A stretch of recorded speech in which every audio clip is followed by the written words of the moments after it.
Morning, everybody. Welcome to the morning show. It's going to be just me today. We're going to be talking some uh, builds, see if there's going to be a two-stroke, talk about Kawasaki. But before we get into that, we're going to talk about Elka suspension and all the wonderful things they're doing for the ATV world, UTV world, and they're also building truck shocks. So if you're riding these ATVs or UTVs, give your local dealer a call and set up some Elka shocks for your machine. You're really going to love them. They're great quality. They work perfectly. And you look at every one of the best teams out there in the industry today are running Elka suspension. Same with most of the companies, even if they're not racing, they're just building custom builds for people. They're putting Elkas on them because it's such an amazing product. So go find your local dealer, get on the phone and get those Elkas ordered today. We need to thank Antelope Slot Canyon Tours for all they do for us. These guys are located in Page, Arizona. You can go take a tour through the canyons, Antelope Slot Canyon Tours, that's the name, and you will be amazed. The canyons change from day to day, from year to year. So book yourself a tour. When you're on vacation, you can get a ride from Vegas via bus. I think there's some helicopter stuff that goes on there as well. So check that out, Antelope Slot Canyon Tours. But thanks for joining the morning show. We normally have a guest. Today, everybody seems to be busy with life and other things going on, and it's okay. We'll run it ourselves and have a conversation. If you guys want to reach out in the chat and you know ask questions, and I'll do my best to answer them, and we can go from there. Um, we have got some information. I was talking to Jeff Henson on from Dirt Wheels earlier in the week on Wednesday on our Instagram live show, and we were talking about Kawasaki and the fact that they have a new motorcycle coming. Him and Joe Tolle from ATV On Demand, who's normally on here with me talking about all these different things. They were beating up Kawasaki pretty hard for a two-stroke um, ATV. And it doesn't sound like it's going to happen. If it did, it would probably be, we were hoping, in the 300cc range. The Kawasaki motorcycle that's coming out, nobody knows exactly what it's going to be, but it's probably going to compete with that KTM 300, which is such a great machine. I know I freaking tell you guys this all the time about KTM's, but that machine, whether it's carbureted or fuel injected, is a phenomenal bike for average to excellent skilled riders because it's so controllable. It's lightweight. It does so many versatile things, and I will have a story done on one of them before long, just so that I can put my money where my mouth is because I praise that bike, and I just think that I should take care of that. Yeah, Joe has things going on all the time. We'd have him on, but I love talking with Joe because he always sparks a different side of it than I do. Or sometimes we're on the same page, but sometimes we're not. He's an enthusiast turned journalist, video journalist. I'm an enthusiast builder, race mechanic, manufacturer. So I've done all sides of that. Then I got into the podcasting portion of it, which, yes, is media, and sometimes I have trouble admitting that. But we're gonna get into talking about that Kawasaki and how cool it would be to have a two-stroke ATV. The bean counters over at Kawasaki are the kind of the reason why we don't have an ATV. I think the bean counters across the board with Suzuki, Honda are also it. If you have younger riders, that KO 300 is supposed to still come in. The price is going to change a little because of things going on with the governments. You don't know what it's going to be or how it's going to work. I've been told that some of the pieces from the Raptor 250 are interchangeable with it, but until we get a chance to physically work on it, we won't know all those details. But we'll see how that works. Um, I saw something unusual at the ATV MX race yesterday in the pro class. Brandon Hoag's machine caught fire, and pretty much, you know, destroyed a good portion of that machine. I'm interested in the chat if anybody would know. I mean, because I've examined it and thought it had to have broke a fuel line some way, somehow, got a fuel leak, and then hit the exhaust and caused the thing to catch fire. If you're running a stock tank, they're generally pretty durable. They're not going to have too many problems. If it's an aftermarket tank, you know, IMS, I believe, is the only company that makes one for a smaller model, but there wouldn't be a reason to run it at a motocross. Um, Chad, you definitely buy what, a KO 300, or a Kawasaki two-stroke quad. I think most everybody that rides ATVs right now, if Kawasaki came out with a two-stroke, they would buy it because everybody loves the two-stroke. I mean, it's cheaper, it's lighter, it's more nimble. I believe Kawasaki's manufacturing, let's hope, has come a long way and gotten better. Not exactly sure, you know, until something hits the market, you don't know if it's going to be better or not. But that would be pretty awesome. If you guys got anything to say about the YFZR catching fire, I'd love to hear your thoughts on that because I'm a little stumped. I hope Brandon's okay. I haven't heard back from him, but that's unfortunately for his title hunt. He was always a contender up there with uh, Bryce Ford and Joel. Joel again went undefeated again. He's still undefeated. But Chad Weenan got on the podium, got himself back up in there. He had a really good second moto. I think he was fourth in the first, second in the second one, and Bryce Ford got second overall. But it's good to see Chad back up there. I believe that Mason Jackson had a good round. Max Lindquist, I think, had a good round, but that's pretty awesome for those guys. Um, we've talked about it on our Instagram show. We talked about Joel Hetrick was this week's Tuesday show, and he got into Team Phoenix and how they're working together. Phoenix Racing is working with Bryson Neal and John Galata Jr. And look at John Galata Jr. coming up and starting to make a move in the GNCC class. Um, and that's pretty awesome. That Joe, are you saying that YFZR catching fire was a fluke? I've seen it twice. Um, but wow, it's just not normal. Um, but the Team Phoenix guys, they have something going on there. They also have some Supercross riders that are starting to do pretty well. So those guys are those that organization is something to keep watching. We've had great teams throughout the ATV industry where you know they would come in and dominate or do really well for a few years, and then somebody else would come along to you know take them on and you know raise the bar with them. So, you know, watch the Phoenix guys.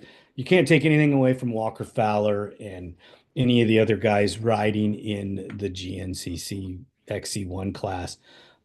They're fast. They're doing what they got to do to try to keep up with that monster in Bryson Neal. He's definitely a phenom. You know, he's another Joel Hetrick that just they've taken it to another level with riding and you know, I'd like to know his training schedule and what he does to prepare mentally because the guys freaking got it figured out.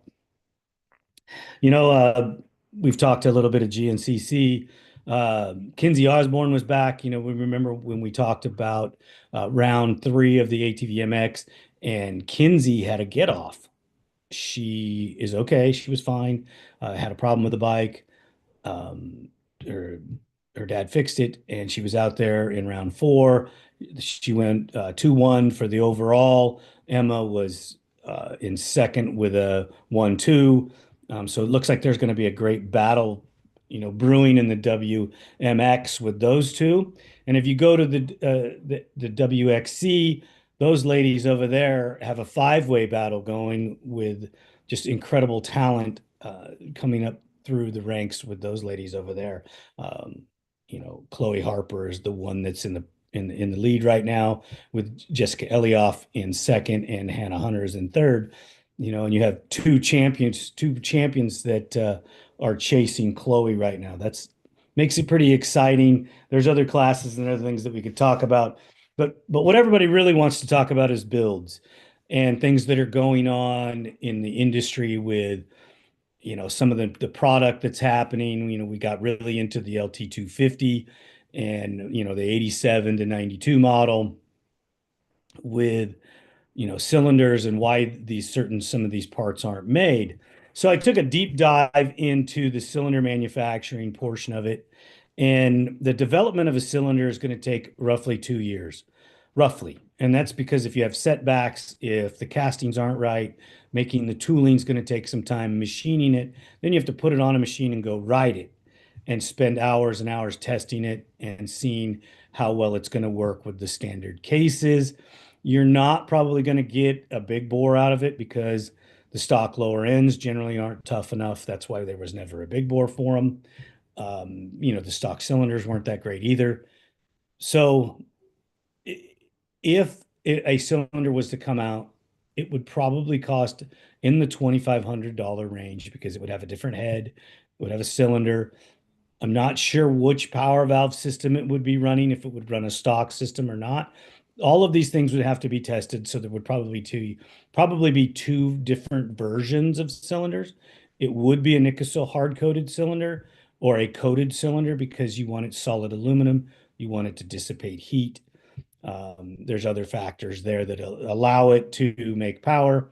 So you have to take all of those things into consideration when you're building it. Are you going to have to build custom pipes? How's it going to fit with this? How's it going to work with that? And then you have to look at the consumer base. And nothing against the LT 250 guys. Um, I just don't think that the LT community would purchase the cylinder because of the cost. It's because it's not going to be 80s pricing. It's going to be modern day pricing. And you have to build so many of them to get your cost in production down to where you can sell them. And who's going to invest that kind of money? We'd probably end up having to build transmissions for them. You might even see somebody having to build billet cases.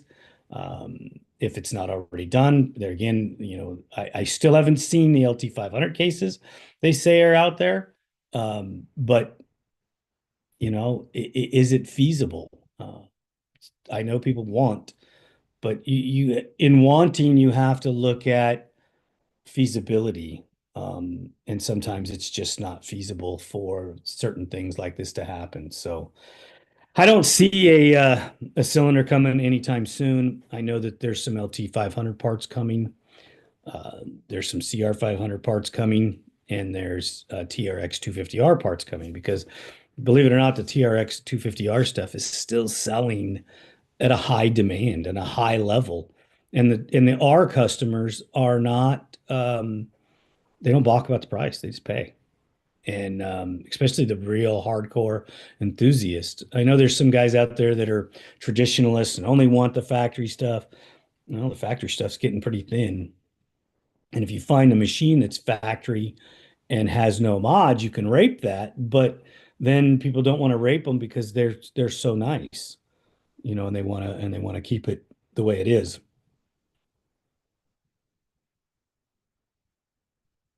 A couple of years ago at John Penton, I seen. Okay, yeah, I don't know. I don't remember that, but with the ATVs catching on fire. But I remember Travis Spaders at a TT caught fire. He was leading the race, and it caught fire, and they put it out and rushed that thing off into the trailer and covered it up so nobody could see it pretty quick. I don't know what they were doing or how it could have done it. It had an aluminum tank on the machine, so something was going on there that was wanky. But he was out front and roasting, really really putting it on everybody when that machine went down. So it's hard to say what happened. Like I said, I hope Brandon Hogue is okay and that nothing happened to him with that machine catching on fire. I hope he reaches out, to me and goes.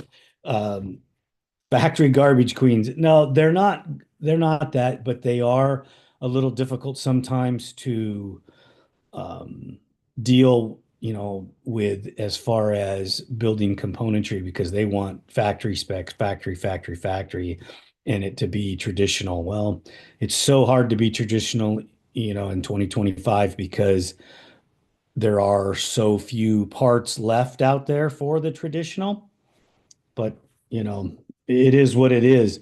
Um, some of the guys also get into the suspension on the LT. I am still investigating that because I've had some really good conversations with a um, HSD Motorsports in out of Canada. He's really into the LTs, and he's talked to me about it.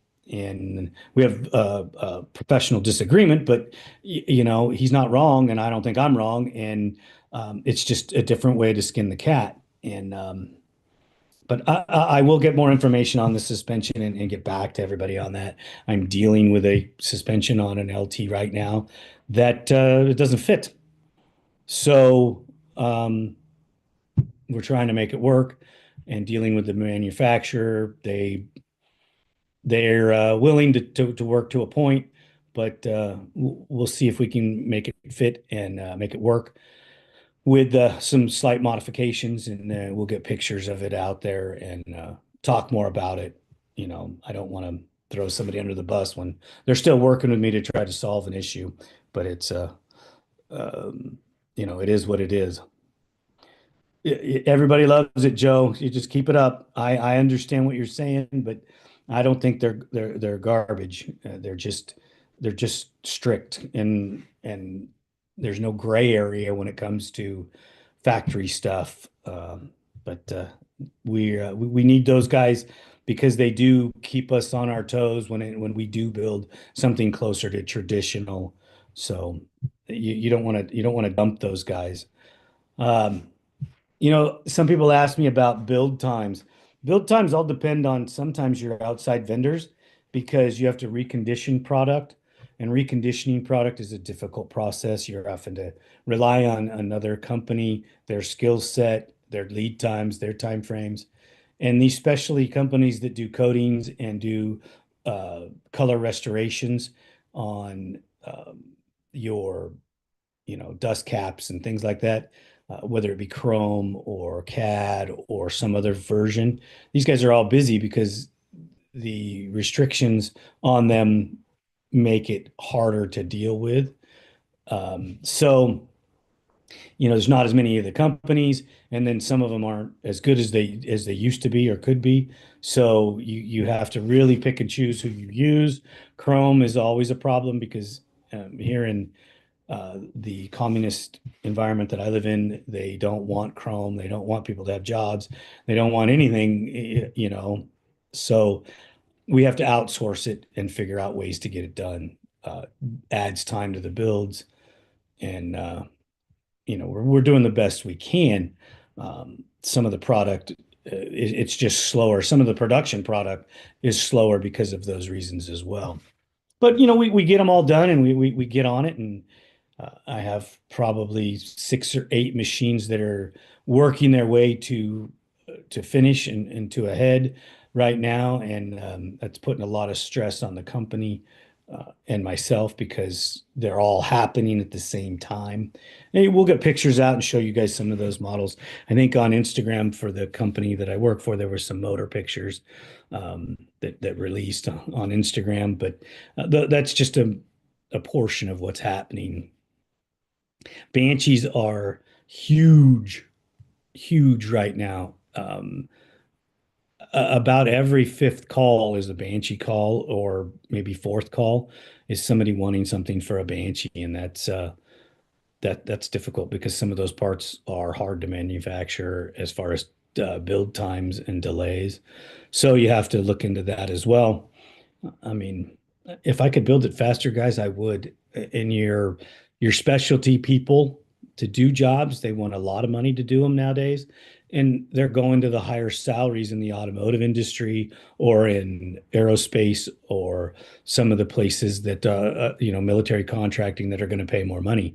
So you don't get to hold on to those good people for very long. You get them for a very short time. They do a great job for you, but and you bring the next guy in, he may not agree with that. So thanks, Joe. Those motors were pretty awesome. Um, so there's a lot of stuff going on out there. Um, we don't slouch or slough off.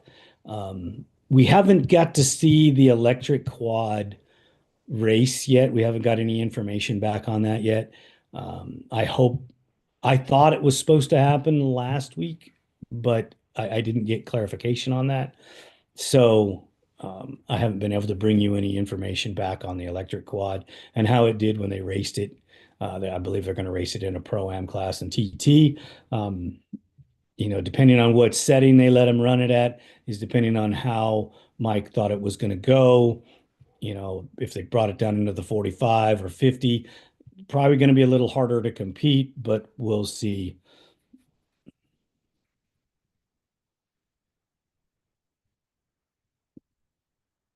Well, MX Beans, I don't know what to tell you about them being a disappointment. And I know there's a lot of junk parts out there sold for Banshees, and there's a lot of people with some weird ideas about how to make Banshees work. Um, I have a different theory on it. I want rideable, usable power. I don't want to build a straight line bike because it's just I don't see the point in it. I'm not telling the drag race guys that drag racing isn't important to them or they shouldn't promote it and it's not a good thing for them. I just see zero point in straight line racing. It doesn't prove anything. It's just like horsepower numbers on a dyno. It didn't prove anything. It doesn't tell you anything. It doesn't how to tell you how it's going to work on the track. It doesn't tell you how it's going to accelerate. It just tells you that it made this much horsepower. Um, but the not everybody likes the way we skin our cat, but rideable, usable power is what we're trying to build, and they still run really hard. Never going to tell you that I'm building you the fastest rocket machine in the world with suspension that goes through the bumps. But in the long run, when you look at the reliability that it has, the speed that it can carry, they do damage, and they run really well. So look at some of the products that you're putting on there for your machine. We could get into fuel because the fuel always a big conversation when we're talking carbureted ATVs and motorcycles. They Nobody wants to run quality fuel in a performance machine, and I don't get it. You need quality fuel because nothing that comes out of the pump today is quality. It's chemicals and water. It's highly corrosive to your carburetor, and it's just junk. And yeah, I understand it's, anywhere from $4 a gallon to $6 a gallon, depending on where you go in the country. It's just, you know, yeah, I'm gonna agree with you. Drag racing over street wheelies. Yeah, I'm not a huge street wheelie fan myself. I really shudder when I see these videos of people riding their ATVs, and these are sometimes prominent ATV people, and they have no helmets on, and they're on the asphalt. Um, it's just not the thing to do. I mean, sometimes we're locked into doing some testing on the machines on the asphalt because that's all we have. But I don't want to go out there and publicize, drag racing or riding in that environment because it's not healthy. I really worry about, some of the videos coming from out of the country where, these gals got skills, but they're not wearing enough clothes. When they hit the asphalt, it's just going to shred them. And they keep doing it. But everybody keeps watching the videos. So as long as everybody's watching the videos, they're going to keep making them. So you gotta do something about stopping to watch those videos. It's not that's not nice, but okay. Watching the videos in the comments, yeah, it's still lending to that creator promoting something that is hurting our industry. It's just like when you see the video of the young child riding a larger machine than they should because they are not strong enough to handle it. There are talented young people that are small that can ride some of these machines, but when you see a very small person, a very small child riding an ATV that can't handle it, dude, that's bad. You got to delete that video or get it off of there. If you know the people, ask them what the hell they're thinking because it's not helping our sport grow. Our sport needs to grow. Also, you know, the China conversation comes up about that KO 300. Is it something that's going to be good? Is it going to be bad? Well, it's China. I don't want to deal with China. Well, I don't want to deal with China either. But I didn't see any Japanese manufacturers or American manufacturers or Canadian manufacturers making an ATV in that size bracket for those kids. So what are we going to do? Just not buy it because we don't want to buy from China and not bring new people in? And but that being said, one of the things that we've talked about it many times, and I'll tell you the author of this portion is Joe Tolle from ATV On Demand. Electric quads, electric motorcycles, electric carts in our local neighborhoods on a track where we had a baseball field or where we have a piece of property where we could have some lights and run a facility that's quiet when nobody there. I believe this is something that we should really try to get this to take hold because it's going to grow the motorsports portion or the off-road portion of it. They're only going to be able to ride so long in those environments. They're going to get excited. They're going to end up wanting to go to the desert. They're going to end up wanting to go to these environments. And we don't have the technology right now to support the electric vehicles or the electric machines out in the dunes or out in the desert environments to ride them. We'll see how the motocross version comes up here. Probably within the next 6 to 9 months, we'll see something like that happen, and go from there. Because once we see a motocross version electric quad, which is coming. Walsh is building it. I've seen some pictures, so we know it's coming, and we know it's probably going to be a great machine. They're changing some things up.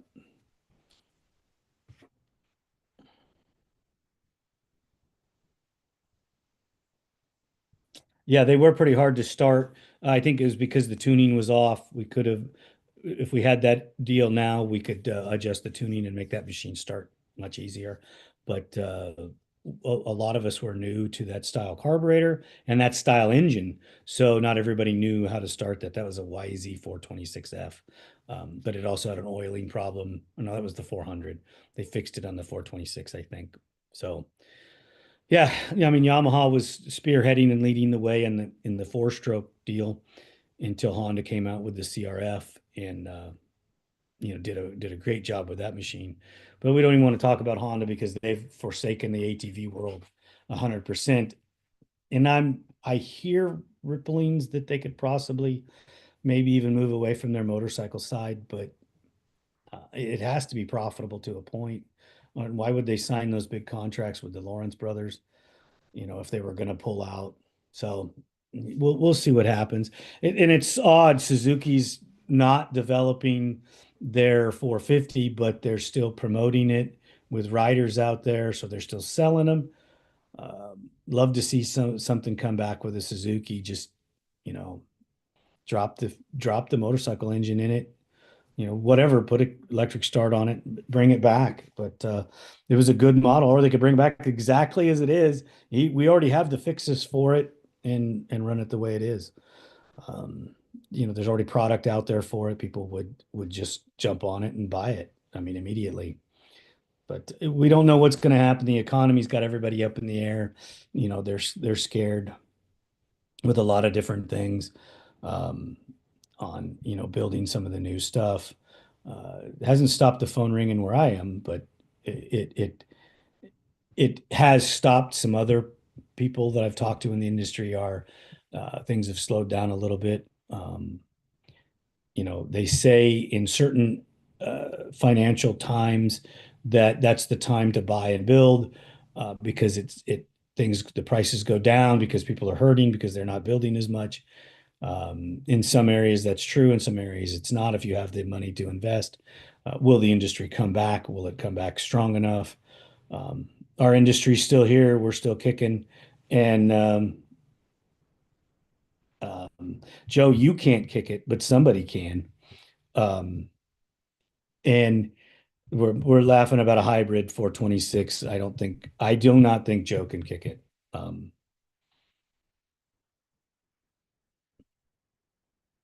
yes, we've done some head work on a 250EX or the 250X. No suspension work, uh, no carburation. It's just not with that shaft drive, you're just not able to do much with it. You'd have to spend a lot of money changing the rear gear to get more power out of it. And it's not something that I want to invest money in and time in because, most people for that model aren't going to buy the upgrades. Especially if I do suspension upgrades for it, they're going to cost too much money for the average person that's going to ride that machine. But we did do some head work, raised the compression, worked on them a little bit, but nothing like we do with the other models because it's just unfortunately it's just not feasible. You have to look at the customer base and the price that they're willing to pay, and that they're just not that customer's just not there. You're going to get one, maybe two, maybe three, maybe four, but you're just not going to get a big version of it. Um, then there's certain models that we never got into because we're so overwhelmed with the models that we have. Not everybody thinks that we have this huge conglomerate. We have a finely tuned system with two or three of us running wide open full speed all the time, and that's the way we do it, you know. Um, legs, they're not that strong. So come on, Joe, don't be fibbing to everybody. Just because they can't see you on video, you know, it doesn't mean you get to tell tall stories in the chat. Um, that we try to get on and do as much as we can with the models that we have. Some people wish that we would do other things. Like I get asked daily if we're going to do UTVs. Well, we tried to do UTVs for a little while, but I'm not the best UTV driver, and I crashed every one that I drove. And the time that it takes to develop the program correctly and make sure that you're building the best product for the UTV community and putting it out there would have taken away from our ATV side, and our ATV side is so busy and we have so much volume of work. We just didn't feel it was fair to go that way. Oh, come on, Hunt. Why are you freaking supporting this guy and taking care of him? You know that that's not true. But the chat's having a fun with picking on Joe and defending him all at the same time. Joe's a great guy. He's pretty knowledgeable, but and he is a physical fitness guy, jujitsu, some other stuff, and so he's probably in really great shape.